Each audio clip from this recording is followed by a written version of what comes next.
जय जोहार साथियों, सीजीपीएससी फाउंडेशन सीरीज में आपका स्वागत है। यह हमारी फाउंडेशन क्लास 2 है। आज हम छत्तीसगढ़ के प्राचीन इतिहास के एक महत्वपूर्ण विषय को विस्तार से समझेंगे। बिल्कुल। और आज का जो हमारा ये विस्तृत विश्लेषण है ना, ये सामान्य कक्षाओं से बहुत अलग होने वाला है। हाँ, एकदम। क्योंकि जब हमारे सामने इतिहास का विषय आता है तो अक्सर ऐसा लगता है कि हम केवल तारीखों या राजाओं के नामों की सूखी सूची पढ़ रहे हैं, लेकिन आज का हमारा लक्ष्य कुछ और ही है। जी बिल्कुल। आज हमारे पास मेज पर मतलब स्रोतों का एक बहुत बड़ा अंबार लगा हुआ है। हाँ, इसमें पुरातत्व सर्वेक्षण की रिपोर्टें शामिल हैं। सही कहा। और सिक्कों के अध्ययन पर शोध पत्र हैं। डॉक्टर श्याम कुमार पांडे और डॉक्टर मिराशी जैसे दिग्गज इतिहासकारों की टिप्पणियां हैं। इन सबको मिलाकर हमारा उद्देश्य ये है कि हम घटनाओं के पीछे छिपे क्यों और कैसे को गहराई से समझें। यही हमारा मिशन है आज। मतलब केवल ये जानना पर्याप्त नहीं है कि कोई युद्ध हुआ था, बिल्कुल। बल्कि विद्यार्थियों के लिए समझना जरूरी है कि वो युद्ध उसी विशिष्ट स्थान पर क्यों हुआ, उसके पीछे की रसद व्यवस्था क्या थी और उस दौर के आम जीवन पर उसका क्या प्रभाव पड़ा। तो आज के इस गहरे अध्ययन में हम प्राचीन काल में छत्तीसगढ़ के इतिहास पर ध्यान केंद्रित करेंगे, विशेषकर मौर्य, वाकाटक और गुप्त काल के उन अनकही कहानियों पर। तो चलिए इस पूरी बात की परतें खोलते हैं।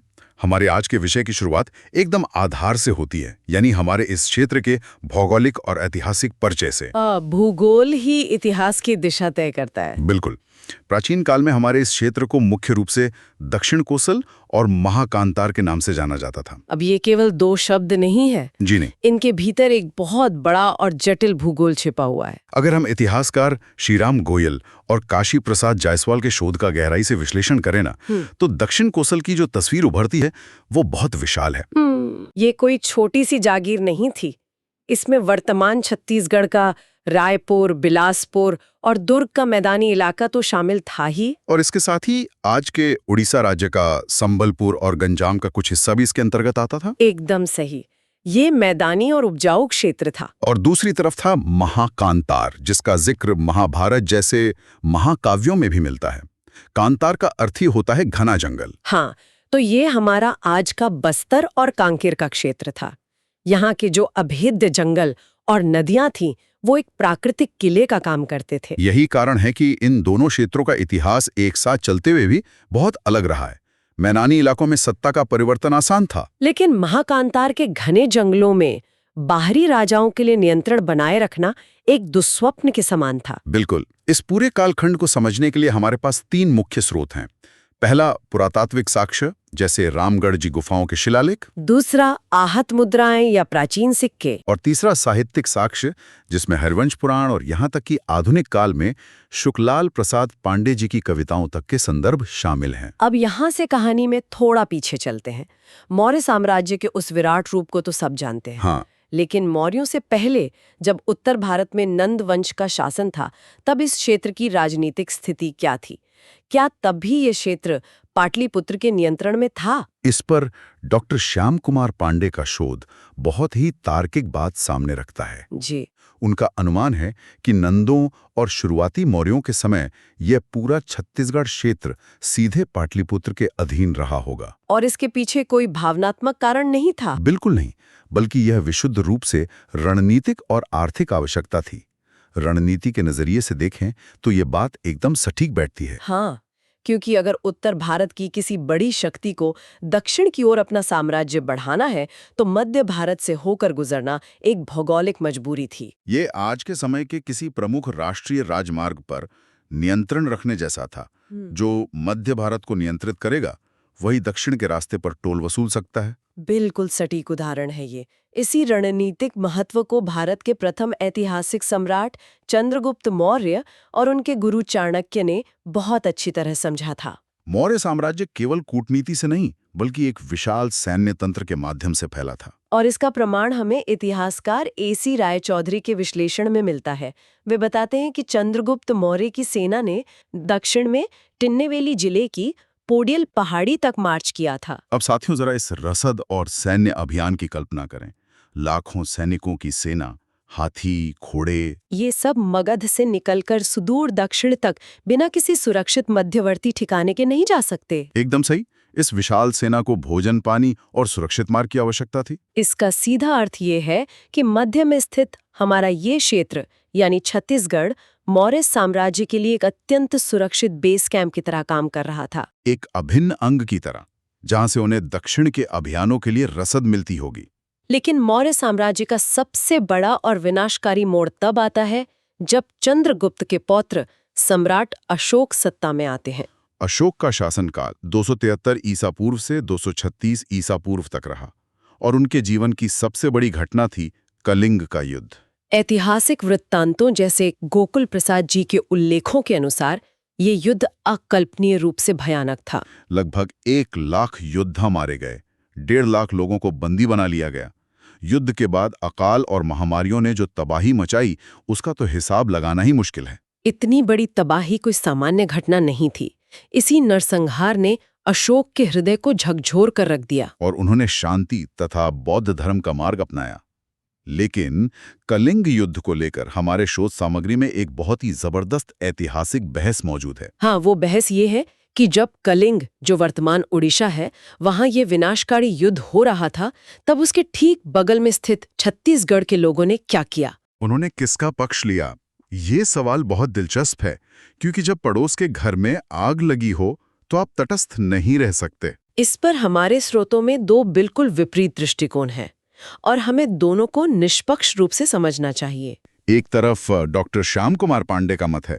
उनका मानना है कि छत्तीसगढ़ के लोग अशोक की सैन्य शक्ति और उसके क्रूर स्वभाव से भली भांति परिचित थे। वे नहीं चाहते थे कि कलिंग जैसी तबाही उनके अपने जंगलों और नगरों में हो। इसलिए आत्मरक्षा और व्यावहारिक राजनीति के तहत उन्होंने अशोक के प्रति मित्रता का भाव दिखाया। ये एक बहुत ही व्यावहारिक कूटनीति लगती है, लेकिन इसके ठीक विपरीत डॉक्टर रामकुमार बेहार का तर्क भी उतना ही मजबूत है। उनका दृष्टिकोण भौगोलिक और सांस्कृतिक निकटता पर आधारित है। उनका तर्क है कि कलिंग का राज्य हमारे बस्तर क्षेत्र से सीधे सटा हुआ था। इन दोनों क्षेत्रों के बीच सदियों से व्यापारिक और सांस्कृतिक संबंध रहे होंगे। ऐसे में जब कलिंग पर संकट आया तो इस अंचल के सरदारों ने एक बाहरी आक्रमणकारी के बजाय अपने पड़ोसी कलिंग नरेश का साथ देना अधिक तार्किक समझा होगा। दोनों ही तर्क अपनी अपनी जगह मजबूत है, लेकिन अंतिम परिणाम हम सभी जानते हैं। विजेता अशोक ने अंततः इस पूरे अंचल को अपने विशाल साम्राज्य में पूरी तरह समाहित कर लिया। अब ये तो हो गई युद्ध और राजनीति की बात, लेकिन विद्यार्थियों को ये भी जानना चाहिए कि आम जीवन कैसा था, व्यापार कैसा चल रहा था। इसका जवाब हमें जमीन के नीचे दबे पुरातात्विक साक्ष्यों से मिलता है, और इन साक्ष्यों में सबसे महत्वपूर्ण है मौर्यकालीन आहत मुद्राएं। यह शब्द सुनने में थोड़ा तकनीकी लग सकता है, आहत। इसे थोड़ा सरल करते हैं। जी बिल्कुल। आहत का अर्थ होता है चोट पहुंचाना या मारना। प्राचीन काल में सिक्के ढालने की आज जैसी मशीनें नहीं होती थी। कल्पना करें कि एक सुनार या धातु कर्मी चांदी के एक चपटे टुकड़े पर कोई ठोस धातु का ठप्पा रखता है और ऊपर से हथौड़े से जोर से मारता है। उस चोट से जो निशान सिक्के पर छप जाता है उसे ही आहत कहते हैं। इसे समझना बहुत आसान है। और हमारे क्षेत्र में ये आहत मुद्राएं कोई 1-2 की संख्या में नहीं, बल्कि भारी खजाने के रूप में मिली हैं। अकलतरा से 259 चांदी के सिक्के, ठठारी से 253 सिक्के और रायगढ़ के तारापुर से 15 सिक्के मिले हैं। यहाँ सबसे रोचक बात यह है कि इन सिक्कों पर मयूर यानी मोर का निशान खुदा हुआ है। प्राचीन भारत में मयूर को मौर्य राजघराने का शाही प्रतीक माना जाता था। और इतने भारी पैमाने पर इन चांदी के सिक्कों का मिलना कोई संयोग नहीं है। ये स्पष्ट रूप से प्रमाणित करता है कि यहाँ एक बहुत ही उन्नत अर्थव्यवस्था थी। यहाँ के बाजार व्यापारियों से भरे रहते होंगे, जो रेशम, मसाले या लकड़ी का व्यापार इन चांदी के सिक्कों से करते होंगे। अर्थव्यवस्था के साथ साथ यहाँ धर्म और संस्कृति का भी विस्तार हो रहा था। कलिंग युद्ध के बाद अशोक के बौद्ध धर्म अपनाने का सीधा असर इस क्षेत्र पर भी पड़ा। रायपुर जिले के तुरतुरिया नामक स्थान पर जो बौद्ध भिक्षुणियों का विहार और बुद्धदेव की विशाल मूर्ति मिली है, वो इस बात का ठोस प्रमाण है कि यहाँ एक शांत ध्यान और चिंतन वाला समाज भी समानांतर रूप से विकसित हो रहा था। शांति और संस्कृति की बात हो और हम रामगढ़ की गुफाओं का जिक्र ना करें, ये तो असंभव है। सरगुजा जिले में, जिसका प्राचीन नाम झारखंड हुआ करता था, रामगढ़ पर्वत स्थित है। यहाँ की 2 गुफाएं सीता बेंगरा और जोगीमारा ऐतिहासिक दृष्टि से अमूल्य हैं। सीता बेंगरा की बनावट तो वास्तुकला का एक अद्भुत नमूना है। इसकी ध्वनिक संरचना ऐसी है कि इसे भारत की सबसे पुरानी नाट्यशाला माना जाता है। यानी आज से हजारों साल पहले लोग वहां बैठकर नाटक देखते होंगे, संगीत सुनते होंगे। और जोगीमारा की गुफा तो पूरे प्राचीन इतिहास का सबसे भावुक हिस्सा है। हम आमतौर पर क्या देखते हैं? राजा लोग शिलालेखों पर अपनी तारीफें लिखवाते हैं। मैंने इतने लोगों को मारा, मैंने यह राज्य जीता। हाँ, मैंने इतने कर वसूले। लेकिन जोगीमारा गुफा की पाली लिपि में उकेरी गई इबारत कोई सरकारी आदेश या विजय गाथा नहीं है। वो एक प्रेम कहानी है। ये सचमुच बहुत दुर्लभ है। वो शिलालेख सुतनुका नामक एक देवदासी और रूपदक्ष देवदीन के बीच के अथाह प्रेम को प्रमाणित करता है। ये सोचने पर विवश करता है कि जब बाहर बड़ी बड़ी राजनीतिक सत्ताएं आपस में टकरा रही थीं, तब समाज के भीतर कला और मानवीय रिश्तों को भी इतना महत्व दिया जा रहा था कि उन्हें स्थायी रूप से पत्थरों पर उकेरा गया। इसी रामगढ़ के पास अशोक का एक लाट भी मिला है जो इस बात की पुष्टि करता है कि ये पूरा सांस्कृतिक केंद्र मौर्य साम्राज्य के संरक्षण में था। लेकिन हर उत्कर्ष का एक पतन होता है। मौर्य साम्राज्य के पतन के बाद केंद्रीय सत्ता कमजोर हुई, और जब भी केंद्र कमजोर होता है, क्षेत्रीय ताकतें उभरकर सामने आती हैं। सातवाहन साम्राज्य के पतन के बाद भारत की राजनीति में पूर्वी दक्कन यानी विदर्भ के क्षेत्र से एक नई महाशक्ति का उदय हुआ, वाकाटक वंश। वाकाटक वंश का इतिहास बहुत ही गौरवशाली रहा है। हरिवंश पुराण में वाकाटक सम्राट प्रवरसेन प्रथम का उल्लेख बहुत सम्मान के साथ किया गया है। प्रवरसेन इतने शक्तिशाली थे कि उनके बाद उनके 4 पुत्रों ने चारों दिशाओं में अपने अलग अलग राज्य स्थापित किए। हमारे क्षेत्र के संदर्भ में डॉक्टर मिराशी का विश्लेषण यहाँ बहुत महत्वपूर्ण हो जाता है। उनका मानना है कि प्रवरसेन के एक पुत्र ने दक्षिण कोसल पर भी अपना अधिकार जमा लिया था। हालांकि ये वाकाटक शासन यहाँ बहुत लंबे समय तक टिक नहीं पाया और जल्द ही यहाँ से समाप्त हो गया। इसके पीछे का कारण शायद स्थानीय राजवंशों का कड़ा प्रतिरोध रहा होगा, लेकिन वाकाटकों की कहानी यहाँ खत्म नहीं होती। जब हम दूसरी से 5वीं शताब्दी के कालखंड में प्रवेश करते हैं, जिसे भारत का स्वर्ण युग कहा जाता है, तब राजनीति एक नया मोड़ लेती है। उत्तर भारत में गुप्त साम्राज्य, विशेषकर चंद्रगुप्त विक्रमादित्य की सत्ता अपने चरम पर थी, और दक्षिण मध्य भारत में वाकाटक अजेय बने हुए थे।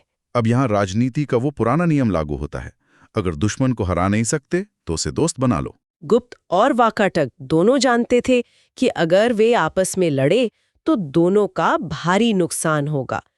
इसलिए उन्होंने विवाह कूटनीति का सहारा लिया। गुप्त सम्राट चंद्रगुप्त द्वितीय ने अपनी पुत्री प्रभावती गुप्त का विवाह वाकाटक नरेश रुद्रसेन द्वितीय से करवा दिया। ये कोई साधारण विवाह नहीं था, ये उत्तर और दक्षिण के बीच एक महागठबंधन था। लेकिन साथियों, अगर हम दोनों पक्षों की उपाधियों का गहराई से विश्लेषण करें तो यहाँ एक कूटनीतिक पेच नजर आता है। वाकाटक तो दक्षिण में बहुत शक्तिशाली थे। फिर ऐसा क्यों है कि इस विवाह के बाद गुप्त शासक खुद को महाराजाधिराज कहते रहे, जबकि वाकाटक शासकों के लिए केवल महाराज की उपाधि का प्रयोग होने लगा? क्या ये वाकाटकों का कूटनीतिक आत्मसमर्पण नहीं था? यही तो प्राचीन काल की व्यवहारिक राजनीति थी।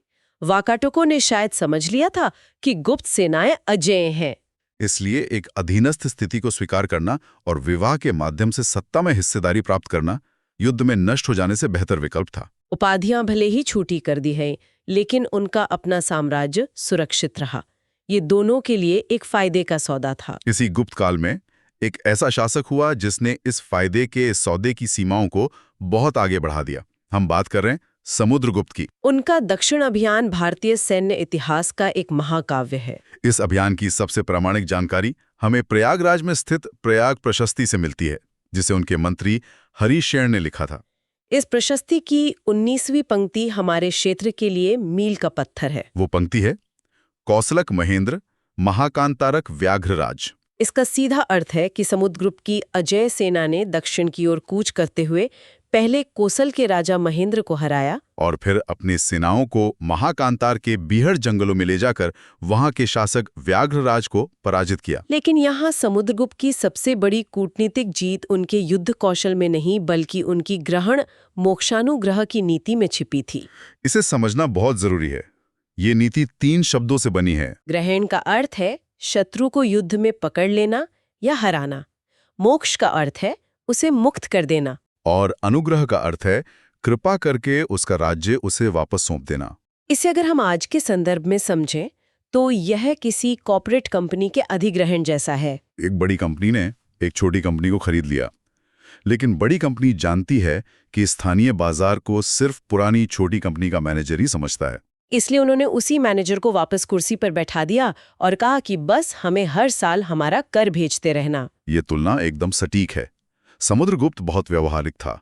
वो जानता था कि पाटलिपुत्र के महलों में बैठकर बस्तर के उन भयानक जंगलों और घाटियों पर सीधा शासन चलाना असंभव है। अगर वो अपनी सेना वहां छोड़ भी देता तो रसद की कमी और विद्रोह उन्हें खत्म कर देते। इसलिए उसने स्थानीय राजाओं को ही अपना करदाता बनाकर छोड़ दिया। लेकिन इन जंगलों के राजा भी कोई शांत बैठने वाले नहीं थे। वाकाटकों का जिस स्थानीय शक्ति से सबसे भयंकर टकराव हुआ, वो था बस्तर का नल वंश। ये संघर्ष किसी बदले की कहानी से कम नहीं है। डॉक्टर मिराशी के शोध और विशेषकर बालाघाट ताम्रपत्र तथा पोड़ागढ़ शिलालेख को पढ़ने पर एक बेहद खूनी और हिंसक संघर्ष की तस्वीर सामने आती है। नल वंश के राजा भवदत्त ने वाकाटकों पर एक विनाशकारी अचानक हमला किया। उन्होंने वाकाटकों को न सिर्फ हराया बल्कि उनकी पूरी राजधानी को आग के हवाले कर दिया। ये वाकाटकों के अभिमान पर एक बहुत बड़ी चोट थी। लेकिन आग एक तरफ से नहीं सुलगती। वाकाटकों ने इस अपमान का घूंट तो पी लिया, लेकिन वे भूले नहीं। कई वर्षों बाद वाकाटक नरेश नरेंद्र सेन ने अपनी सेना को फिर से खड़ा किया। उन्होंने नल राजाओं पर एक भयानक पलटवार किया और प्रतिशोध की आग में नल वंश की राजधानी को पूरी तरह खंडहर में तब्दील कर दिया। ये बताता है कि ये क्षेत्र निरंतर राजनीतिक उथल-पुथल का केंद्र बना हुआ था। इन तमाम खूनी लड़ाइयों और प्रतिशोध की कहानियों के बावजूद इस कालखंड को स्वर्णयुग क्यों कहा जाता है? क्योंकि राजनीतिक सत्ताएं भले ही आपस में लड़ रही थीं, लेकिन समाज के भीतर ज्ञान, प्रशासन और कला का एकीकरण हो रहा था। और इसका सबसे बड़ा और स्थायी प्रमाण है लिपि का विकास। हाँ, हम पेटिका शीश वाली ब्राह्मी लिपि की बात कर रहे हैं। अगर हम इसे दृष्टिगत रूप से समझने का प्रयास करें तो ऐसा लगता है जैसे ब्राह्मी लिपि के हर अक्षर के सिर पर एक छोटी सी चौकोर पेटी या टोपी रखी हुई हो। बिल्कुल।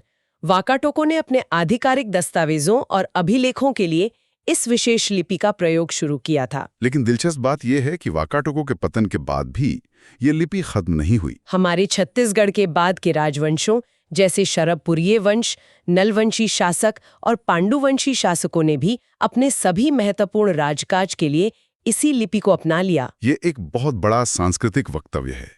राजा आते हैं, युद्ध करते हैं और चले जाते हैं। लेकिन जो ज्ञान की धारा है, जो लिखने का तरीका है, वो एक पीढ़ी से दूसरी पीढ़ी में प्रवाहित होती रहती है। यही एकीकरण इस युग की असली स्वर्ण आभा है। इसी निरंतरता के साथ हम अपने आज के इस विस्तृत विश्लेषण के अंतिम पड़ाव पर आ गए हैं। इस पूरे अध्ययन ने हमारे सामने एक बहुत ही विशाल चित्र प्रस्तुत किया है। लेकिन इस विमर्श को समाप्त करने से पहले मैं विद्यार्थियों के लिए एक ऐसा विचार छोड़ना चाहूंगी जो शायद इन तमाम शोध पत्रों में सीधे तौर पर नहीं लिखा है।